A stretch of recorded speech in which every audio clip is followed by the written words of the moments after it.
Rainy season వచ్చిందంటే most commonly వచ్చే complaints ఏంటంటే cough, cold, fever, headaches and flu లాంటి సిమ్టమ్స్ అన్నమాట. మోస్ట్లీ పర్టికులర్లీ ప్రెగ్నెంట్ ఉమెన్లో ఏంటంటే బికాస్ ఆఫ్ హార్మోన్ చేంజ్ వీళ్ళకి రోగ నిరోధక శక్తి అనేది కొంచెం తక్కువ ఉంటుంది.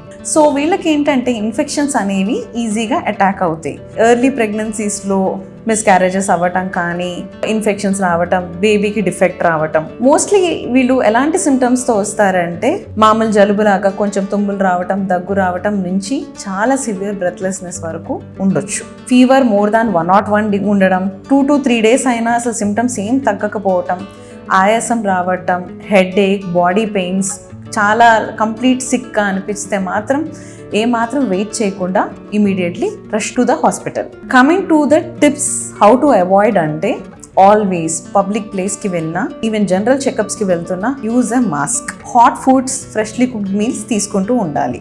వెరీ వెల్ హైడ్రేషన్ అనేది చాలా important. And particularly women last 2 trimesters డెలివరీకి దగ్గర ఉన్న వాళ్ళు ఫ్లూ వ్యాక్సిన్ అనేది మాత్రం తప్పకుండా తీసుకోవాలి.